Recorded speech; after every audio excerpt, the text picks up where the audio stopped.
오늘 아침은 추수감사절로서 가져지는 예배날입니다. 오늘 아침은 특히 감사의 의미를 배워 우리의 생활 속에 감사를 되찾고 싶습니다. 특히 신앙생활 속에서 감사의 자세를 회복하고 싶습니다. 일본 사회에서는 11월 23일은 근로감사의 날로 일하고 있는 사람들에게 감사를 나타내어 추수감사절이 하나님께 대한 감사인 것과는 다릅니다. 사람들에 대한 감사도 소중하겠지만 하나님께 대한 감사를 알아야 하지 않을까요? 읽어주신 성경의 구절은 주 예수께서 예루살렘에 가는 도중 사마리아와 갈릴리 사이를 지나고 있으셨던 때의 일, 나병 환자 10사람을 낫게 하셨다고 하는 얘기입니다. 그리고 그 10사람 중 단 한 사람만이 주 예수에게로 되돌아와서 감사했다고 하는 겁니다. 주 예수는 다른 9사람은 어디에 있느냐 하고 물으셨습니다. 감사하기 위해 되돌아오지 않은 사람들을 나무랐던 것이 아닙니다. 그 사람들을 걱정하시고 염려하셨던 겁니다. 현대인의 대부분은 다른 9사람의 위치에 있는 게 아닌가 하고 생각됩니다. 그리고 주 예수께서는 되돌아온 그 사람에게 일어나 가라, 내 믿음이 너를 구원하였느니라 하고 말하셨습니다. 나병이 고대 사회에 있어서 얼마나 비참한 병이었냐 하는 것은 오늘날에는 거의 상상도 되지 않을 것입니다. 그것은 거의 말로는 다 할 수 없었던 것이라고 해야겠지요. 고대 사회만이 아닙니다. 우리가 거주하는 일본, 그리고 한국에서도 극히 최근까지 이토록 가혹한 경험은 인간으로서는 달리 없는 게 아닌가 생각되는 것이었습니다. 피부나 몸의 일부가 허물어져가는 병, 그 자체에 격렬한 고통이 있었던 것만은 아닙니다. 거기에 대해서 가족이나 친구들로부터 사회 일반의 공동생활로부터 배제되는 고통이 있었습니다. 모두 호적을 지우고 가족에게서 떨어지고 잊혀져 버려 버림을 받는 곳에 몸을 두고 있던 겁니다.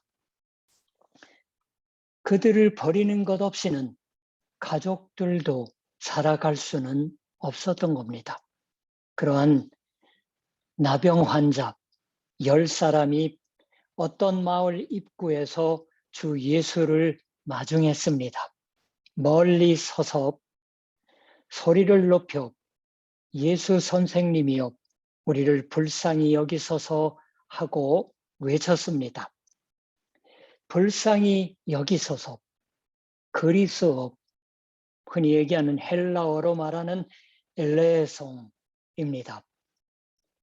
교회 음악 속에서 반복하여 키리에 엘레송 하고 불러져 온 건 바로 이 말입니다. 이 10명이 외친 말. 주여 불쌍히 여기소서. 그것은 교회가 괴로워하는 사람들과 함께 불러온 것이고 또한 우리 자신 속에 있는 탄식 중에서 불러온 것입니다. 나병 환자는 건강한 사람에게 다가가는 걸 금지되었습니다.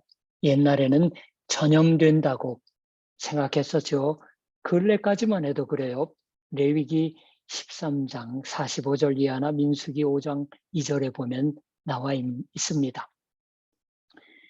그러니까 멀리 서서 소리 높여 외칩니다. 주 예수는 그들을 보았습니다. 소리를 높여 외칠 때 주는 보시고 있어 주십니다. 주는 보시고 말하셨습니다. 가서 제사장들에게 너희 몸을 보이라. 나병의 고통스러움은 사회에서 버림받는 곳에도 있다고 말씀드렸지요. 그들은 예배의 무리에서도 지워졌던 겁니다. 제사장들에게 가서 보이는 건 나은 것을 보여서 공동사회에 복귀시켜 받기 위해서입니다. 그들은 주 예수의 말에 따라서 가다가 깨끗함을 받은지라. 세번역 성경은 가는 동안에 몸이 깨끗해졌다. 그 중에 한 사람은 사마리아 사람이었습니다. 유대 사람과 사마리아 사람은 보통이라면 교제를 서로 갖지 않는 사람들끼리입니다. 그러나 그런 일상의 구별은 나병의 비참 앞에는 문제가 되지 않습니다. 유대인이다, 사마리아인이다 따위의 말을 하고 있을 수가 없습니다. 그러한 비참으로 괴로워했던 겁니다. 버림을 받은 자끼리 함께 있었던 것이겠지요. 일상생활에서의 구별 따위 싹 사라져버리고 없습니다. 그러한 경험은 우리에게도 다소는 알 수 있다고 생각합니다. 사회에는 확실히 각가지 구별이 있습니다. 입장이 다르다, 직장이나 맡은 일이 다르다, 능력이 다르다, 나라나 민족도 다르다, 문명도 다르다. 그러나 그러한 일상생활 그 자체의 근본이 무너져 버리면 어떨까요? 그런 말을 하고 있을 수 없는 겁니다. 목소리를 맞추어서 주여 불쌍히 여기소서 키리에서 하고 소리를 높이는 이외에 없는 겁니다. 인생에도 사회에도 그러한 진지한 문제가 있는 게 아닐까요? 그 사마리아 사람은 자신이 나은 걸 알았습니다. 도중에 주 예수께서 자기들을 눈여겨봐 주셨던 그 눈길과 그 말씀이 낫게 해 주었다. 그것은 분명했습니다. 주 예수의 불쌍히 여기심, 성경에서는 이 말을 긍휼히 여기심이라고도 혹 번역도 합니다. 불쌍히 여겨주심, 예루살렘으로 가는 주 예수, 십자가에 달리실 주 예수의 불쌍히 여기심이 그들을 낫게 했던 겁니다. 거기서 그는 큰 소리로 하나님께 영광을 돌리며 돌아와 라고 누가복음서는 말하는 겁니다. 아까는 소리를 높여 불쌍히 여기소서 하고 말했던 사람이 지금은 큰 소리로 하나님께 영광을 돌리며 돌아왔던 겁니다. 그는 주 예수의 불쌍히 여기심 속에 하나님의 불쌍히 여기심이 하나님의 은혜가 나타나고 있는 걸 알았던 겁니다. 그것은 그에게는 하나님의 영광의 나타남으로 보였습니다. 그러니까 큰 소리로 하나님께 영광을 돌렸던 겁니다. 이 이방인이 하나님께 영광을 돌리기 위해서 돌아온 장소는 주 예수의 발 아래입니다. 나중에 시간 내셔서 요한복음서 4장 19절 이하를 보세요. 예배할 곳은 그리심산도 예루살렘도 아니라고. 그리고 예수의 발 아래에 엎드려 감사하니 이러한 감사에 우리도 살고 싶습니다. 큰 소리로 하나님께 영광을 돌리며 돌아왔다. 물론 주 예수에게로 돌아왔던 겁니다. 이러한 것은 주 예수의 말로서도 반복됩니다. 이 이방인 외에는 하나님께 영광을 돌리러 돌아온 자가 없느냐? 이 사람은 제사장에게 가 사회 복귀의 절차를 밟기 전에 주 예수에게로 돌아왔습니다. 좀 전에는 멀리 서서 외쳤던 겁니다. 지금은 주 예수님의 발 아래 엎드려서 감사할 수 있습니다. 사람들과의 일상적인 관계를 되찾기 그 이전에 그는 주 예수와의 관계로 깊숙이 들어갔습니다. 들어왔습니다. 예수에게로 돌아왔다고 하는 것은 주 예수가 그의 인생의 기점이 되었다고 하는 것입니다. 기점, 출발점이고 중심이고 지주가 되었다고 하는 것입니다. 예수의 발 아래에 엎드려 감사하니 그것은 주 예수 안에 하나님의 임재를 본 겁니다. 천지를 창조하시고 병든 자를 낫게 하시는 하나님의 전능의 능력이 나타나고 있는 걸 보았던 겁니다. 그것이 은혜의 능력인 것을 알았던 겁니다. 주 예수야말로 나의 주, 나의 하나님 하고 믿었던 겁니다. 주 예수는 하나님 자신을 궁극적으로 보이시는 곳이요. 하나님께 감사를 드리고 하나님을 찬양해야 하는 곳입니다. 이 사마리아 사람이 얻은 것은 무엇일까요? 그는 나병에서 깨끗함을 받았습니다. 일상적인 생활로 돌아갈 희망이 생겼습니다. 병을 낫게 해 받았던 거예요. 낫게 해 받아서 일상의 생활로 되돌려집니다. 그러나 10사람이 다 깨끗함을 받지 아니하였느냐? 그 9은 어디 있느냐? 라고 주 예수는 말하십니다. 10사람이 10사람 다 낫게 해 받았던 겁니다. 일상생활로 돌아올 수 있었던 겁니다. 우리도 그렇습니다. 우리의 대부분은 나병의 경험은 없다고 말할지도 모릅니다. 그럴지도 몰라요. 그러나 그 병이 걸리는 것을 낫게 해 받아서 지금 이러고 일상생활에 있는 겁니다. 혹은 땀병이 나고 그것을 또한 낫게 해 받아서 지금 이처럼 있는 겁니다.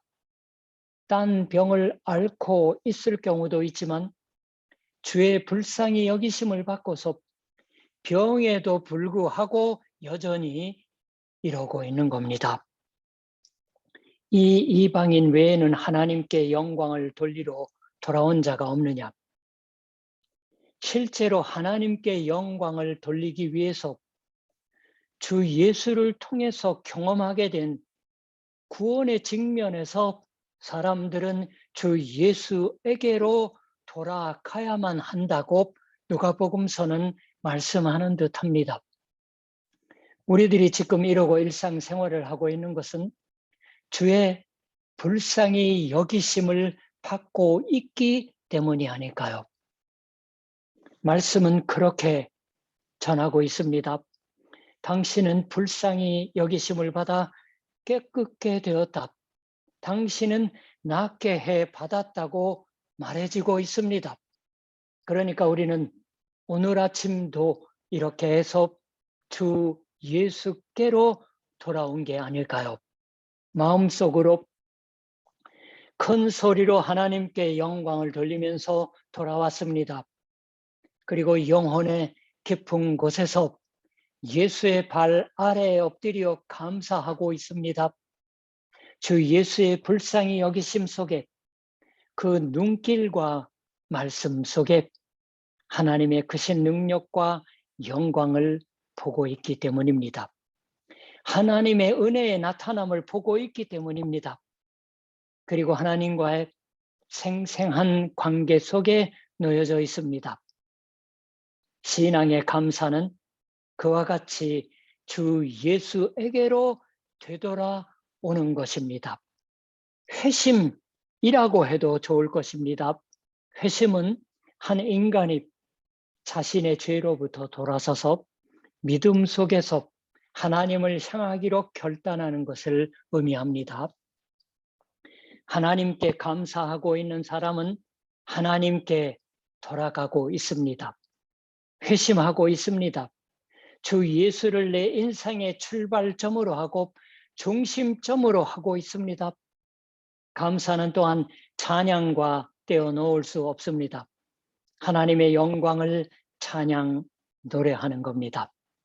신앙의 감사는 주 예수 안에 은혜의 하나님을 발견하고 있습니다. 내가 나 된 것은 하나님의 은혜로 된 것이니, 고린도전서 15장 10절의 말씀입니다. 하나님이 함께 있는 생활이 되어 있습니다. 그것이 우리의 일상생활의 근본을 지탱하고 있는 게 아닐까요? 매일의 생활은 단순한 일상생활이 아닌 겁니다. 주 예수의 불쌍히 여기심에 의하고 하나님의 은혜로 인한 생활인 겁니다. 엎드려 감사하는 자에게 오늘도 주 예수는 말하십니다. 일어나 가라, 네 믿음이 너를 구원하였느니라라고. 이 말을 우리도 이 예배 속에서 주 예수의 발 아래 엎드려 감사하면서 듣는 게 아닐까요? 일어나 내 믿음이 너를 구원하였느니라. 그날 깨끗함을 받은 건 10사람이었습니다. 깨끗함을 받은 9명도 하나님께 영광을 돌리며 하나님께 감사를 드렸을 것입니다. 제사장에게 보이며. 그런데 그것은 제사장의 정결함의 선언 맥락에서 공식적으로 하도록 규정된 것입니다. 레위기 14장을 참조해서 읽어보세요. 그러나 예수에게로 돌아와서 감사했던 이 한 사람만이 네 믿음이 너를 구원하였느니라 하고 말 들었던 겁니다. 여기에 믿음의 구원이 있습니다. 구원은 정결함 이상이 아닐까요? 신앙의 구원은 나음, 병고침 이상입니다. 신앙의 구원은 건강 이상입니다. 거기에는 일상생활의 회복 이상의 것이 있기 때문입니다. 누가복음서가 증거해주고 있습니다. 불쌍히 여기시는, 즉 성경의 다른 곳에서는 때로 긍휼히 여기시는 주 예수 자신과의 친밀한 교제 속에 살 수가 있기 때문입니다. 주 예수께서는 오늘도 우리에게 말하십니다. 너는 깨끗함을 받았을 뿐만 아니다. 너는 구원받은 자로서 일어나 가라 라고. 우리도 감사하고서 우리의 신앙생활 속에서 감사의 자세를 회복하여 주 예수님과 함께 새로운 한 주간, 남은 지상에서의 생애를 같이 걸어가는 여러분과 저희시기를 기원합니다. 기도하겠습니다. 하나님, 오늘 누가복음서를 통해서 어떤 마을 입구에 멀찍이 서서 불쌍히 여기시옵소서라고 소리를 합하여서 외쳤던 10사람의 나병 환자들의 그 목소리를 같이 들었습니다. 하나님, 그들도 분명 예수께서 일러주신 그대로 제사장들에게로 가서 보였을 것입니다. 자신들의 나음을 하나님께 영광 돌리며 찬양했을 터입니다.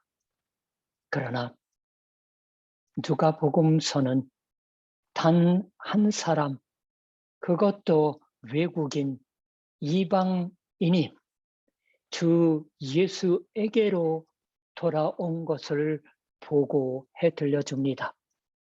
그리고 이 사람만이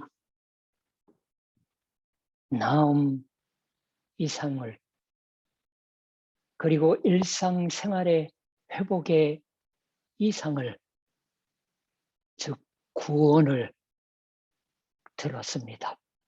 일어나 가라고. 주 예수님과 더불어 사는 일생이 이제부터 시작되는 삶입니다. 하나님, 오늘 우리가 감사절 주일로서 예배의 날을 지내면서 이제 하나님 오늘 또한 학습인이 된 형제와 자매가 있습니다. 더불어 우리의 주어진 지상에서의 일생을 살아갈 때 우리의 건강, 일상생활, 병이 안 들어있는 건강한 생활 이상의 것이 있음을 기억하며 더불어 하나님의 영광을 찬양하며 살아가는 나날이 되게 하옵소서. 예수님의 이름으로 기도드립니다. 아멘.